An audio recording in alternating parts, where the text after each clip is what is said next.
es motor y es sensitivo. Estos son los nervios raquídeos, ¿no? ¿Sí? Nervios raquídeos. ¿Cuántos nervios raquídeos vamos a encontrar? 8. 8 nervios raquídeos, ¿sí? Y se los cuenta así: primero, segundo, tercero, cuarto, quinto, sexto, séptimo y octavo.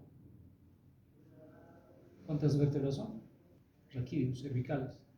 Y eso se debe a que el primer nervio está naciendo entre el primer agujero de conjunción y el occipital. Entonces ahí está el primero. Entonces por eso se debe que son más nervios. Entonces son 8 nervios cervicales. Luego vamos a encontrar 12 nervios dorsales. Luego vamos a encontrar 5 nervios lumbares, 5 sacros y 1 a 3 nervios coccígeos. Total, 31 a 33 pares de nervios raquídeos. La mayor parte de estos nervios no van solitos directamente hasta el órgano, que en este caso sería el músculo, o bien serían las articulaciones, o bien sería la piel, ¿verdad? Tratando de que sean mixtos, ¿no? Unos serán sensitivos y otros motores, pero como cada nervio es mixto, entonces no van directamente al órgano, sino más bien estos nerviositos generalmente se unen. ¿Y qué van a formar? Plexos. Es así que vamos a encontrar un plexo cervical, vamos a encontrar un plexo braquial, luego dejamos sueltitos a los nervios intercostales para ir directamente hasta el plexo lumbar y finalmente un plexo sacrococcígeo. Entonces, los plexos no son más que la unión de estos nervios, ¿sí? Nervios raquídeos. Bueno, en el caso de pares craneales no nos sirve, ¿no? Simplemente nos estamos ubicando un poquito para ver la división del sistema nervioso central. Entonces, el sistema nervioso central está constituido por el encéfalo y la médula espinal. Estos nervios que acabamos de mencionar forman parte del sistema nervioso periférico, ¿sí? Esto es sistema nervioso periférico. Bueno, como no nos interesa la médula espinal, el encéfalo pues está dividido en 3 partes, ¿no? Una que es el prosencéfalo, mesencéfalo y el romboencéfalo. Entre el mesencéfalo y el prosencéfalo y el romboencéfalo vamos a encontrar una parte media que se llama diencéfalo, ¿ya? Diencéfalo. Bueno, vamos a quitar todavía el prosencéfalo, el romboencéfalo, porque no nos interesa, y nos vamos a quedar con el mesencéfalo y el diencéfalo. El mesencéfalo es esto,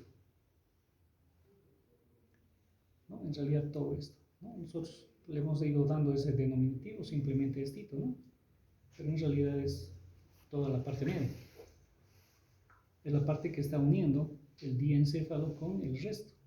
Bueno, estito nosotros lo hemos conocido también con el nombre de tronco encefálico. Y el tronco encefálico pues está constituido por el bulbo raquídeo, la protuberancia y el mesencéfalo en realidad. Lo estamos viendo por detrás y aquí lo estamos viendo por delante, ¿no? Nuevamente, bulbo raquídeo, estito corresponde a la médula espinal, bulbo raquídeo, la protuberancia y el mesencéfalo. El mesencéfalo, dependiendo por dónde lo veamos, ¿no? Esto se llamará pedúnculos cerebrales, o bien si lo vemos por detrás se llamarán tubérculos cuadrigémenos. Bueno, ahí tienen ustedes una imagen justamente de todo lo que es el tronco encefálico. Fíjense, hay una imagen por delante y otra imagen por detrás, ¿sí? A ver, simplemente son imágenes, ¿no? Una por delante y otra por detrás. Tronco encefálico, evidentemente, ¿no? En la parte más inferior estamos viendo el bulbo raquídeo. Esta es una imagen posterior, ¿sí? Estamos viendo el bulbo raquídeo, estamos viendo la protuberancia y por arribita estamos viendo el mesencéfalo. En la otra imagen estamos viendo también bulbo raquídeo, protuberancia y mesencéfalo. A ver, bulbo raquídeo, para ubicarnos un poquito, ¿sí? En cuanto a su configuración externa. Dana, a ver, bolígrafito.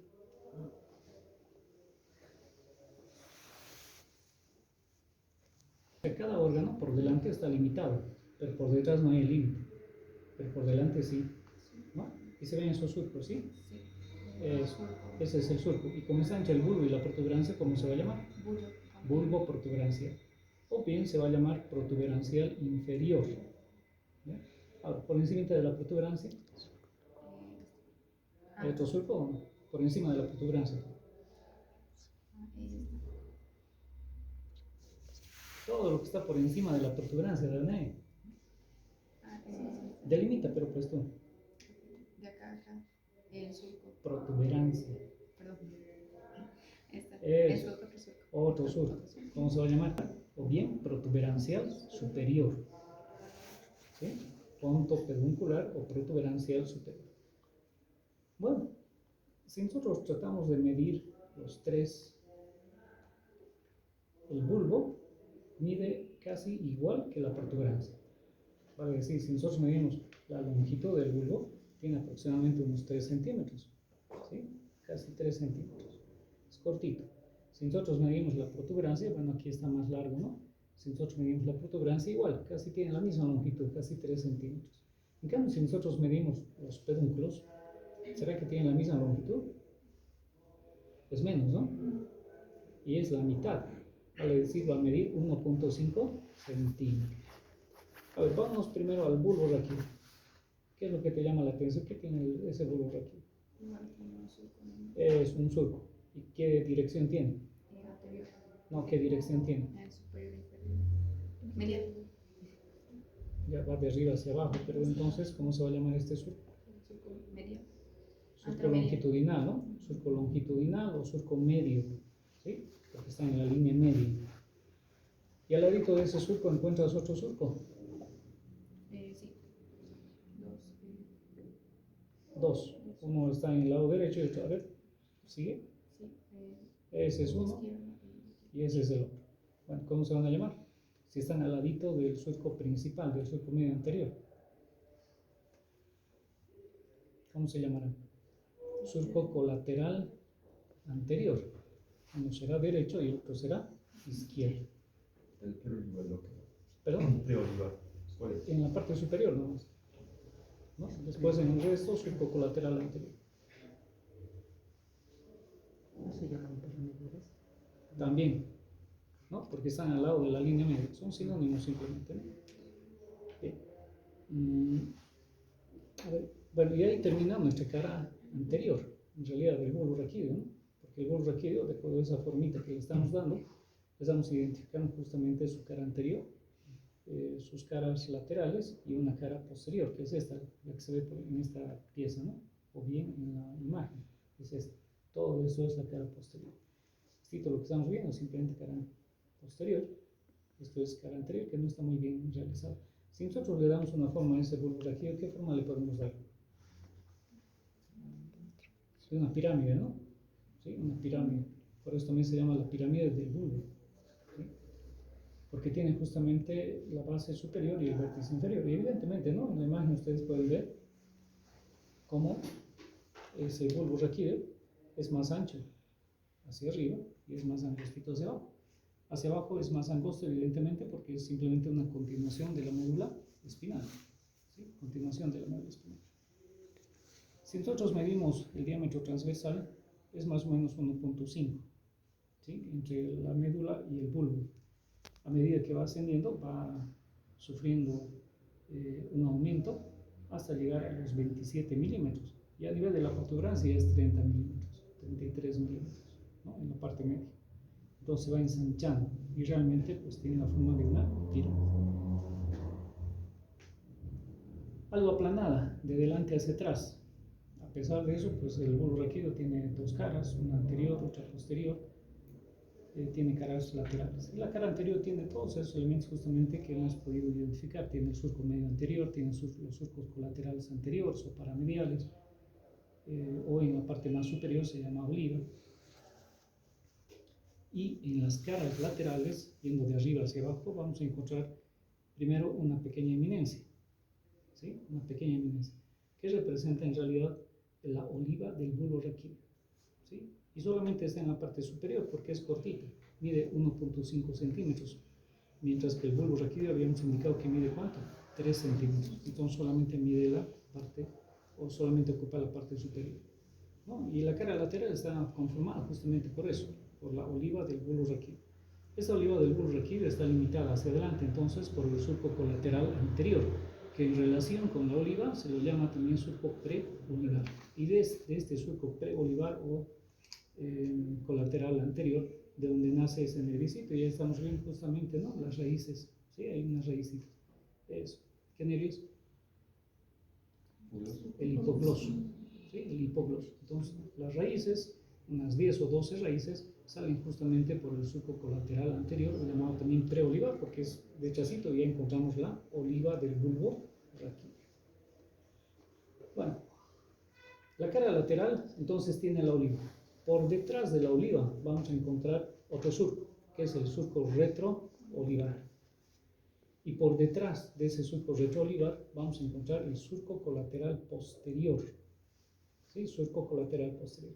Y de ese surco colateral posterior pues emergen justamente las raíces. Ahí estamos viendo 3 raíces, ¿no? ¿Cuáles son? 9, 10. ¿Cuál? 9, 10. Parece que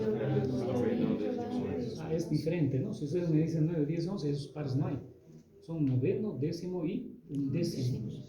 ¿Ya? Yendo de arriba hacia abajo. Entonces, ¿de dónde emergen? Del surco colateral posterior. No se confundan, por favor, con surco retroolivar. El surco retroolivar simplemente está limitando la oliva hacia atrás. En cambio, el surco colateral posterior es un poquito más, más posterior y está delimitando completamente lo que viene a ser la cara lateral del bulbo raquídeo. ¿Y qué empieza ya? La cara posterior. Empieza esto. ¿Sí? Empieza a verse esto. Esta cara posterior tiene 2 mitades. Tiene 2 mitades. Una inferior y otra superior. La inferior vamos a encontrar la línea media posterior o el surco medio posterior. Al ladito vamos a encontrar el surco colateral posterior. Hasta aquí es la cara posterior. Y en esta cara posterior pues vamos a encontrar, al igual que la cara lateral, al igual que la cara anterior, vamos a encontrar los cordones blancos anteriores, cordones blancos laterales y cordones blancos posteriores. ¿Cuáles son los cordones blancos anteriores? Estos. Pero aquí, en el bulbo raquídeo, si ustedes ven, el cordón blanco anterior, su mitad inferior es diferente, porque a medida que va hacia arriba, son más gruesitas. Y se las llaman las pirámides del bulbo raquídeo. Esas son las pirámides. Entonces, ¿qué son las pirámides? No son más que los cordones blancos anteriores, que son más gruesos en la parte superior que en la parte inferior. Bueno, entonces los cordones blancos anteriores están divididos, están separados por el surco medio anterior y lateralmente están separados de los cordones blancos laterales por el surco colateral anterior. En las caras laterales entonces vamos a encontrar ¿qué cosa? Los cordones blancos laterales. Y aquí vamos a encontrar el cordón blanco posterior. Todo esto es el cordón blanco posterior. Y el cordón blanco posterior está limitado del cordón blanco lateral por el surco colateral posterior. Entonces, este surquito, ¿qué es? Este surco solamente lo vamos a poder ver en la parte más superior del bulbo raquídeo, en su mitad inferior. Y esto, a esto, lo vamos a hacer porque es plastilina que todavía se puede moldear. Aquí estaríamos encontrando nuestro surco colateral posterior, ¿verdad? Este es nuestro surco colateral posterior. Aquí igual, surco colateral posterior. Entonces, si ese es el surco colateral posterior, si este es el surco colateral posterior, este es el surco medio posterior, ¿qué surco se va a llamar? Este se va a llamar surco paramedio o intermedio posterior. ¿Sí? Surco paramedio o intermedio posterior. Entonces, aquí el cordón blanco posterior, porque si nosotros vamos hacia abajo todavía es uno solo, no hay este surco paramedio, queda dividido en 2. A este se llama fascículo de Gol o cordón de Gol y este se llama fascículo de Burdach o cordón de Burdach. ¿Está bien? Bueno. Y la mitad superior del bulbo raquídeo conforma lo que vendría a ser el suelo del cuarto ventrículo. Lo estamos viendo por detrás. Entonces, la mitad superior, suelo del cuarto ventrículo. Mitad inferior tiene casi las mismas características de la médula espinal, a diferencia de que en esta partecita aparece este surco. ¿Qué surco es? El surco intermedio posterior o surco paramedio. Bueno, bulbo raquídeo, ¿sí? Protuberancia, hasta que sí. La protuberancia, si nosotros lo vemos por detrás, la cara posterior de la protuberancia está formando parte también del suelo del cuarto ventrículo. En conjunto, todo esto forma el suelo del cuarto ventrículo. Y si nosotros le damos una forma, tiene la forma de un rombo. ¿Sí? De un rombo.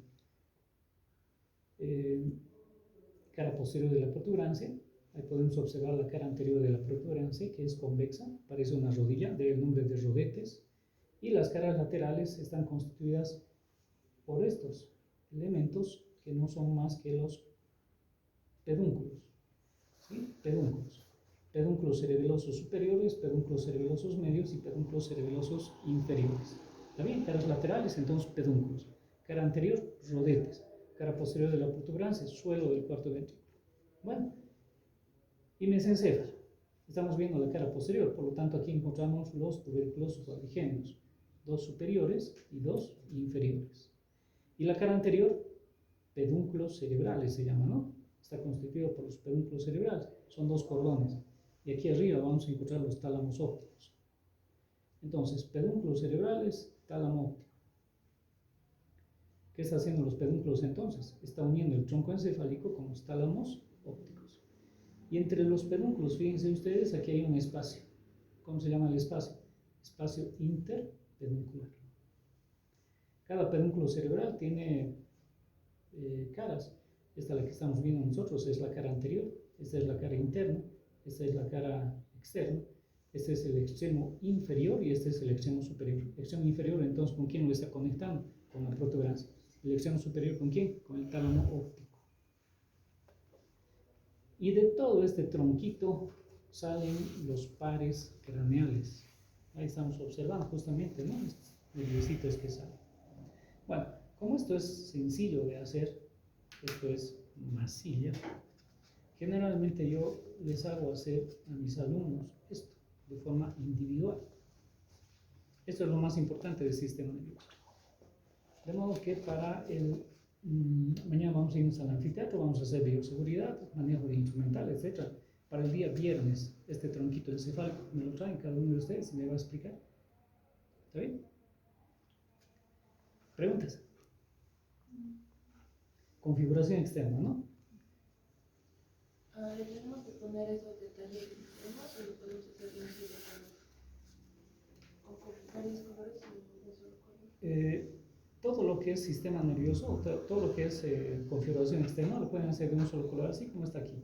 Y los nerviositos simplemente lo colocan de color amarillo, para que ustedes también se ubiquen, ¿no? O de otro color, podemos hacer el bulbo aquí de la protuberancia. ¿Para qué? Así, igual. Sustancia blanca, ¿no? Sustancia blanca, así para que sepan ustedes que la sustancia blanca es periférica y la sustancia gris es central. ¿Ya? Blanco.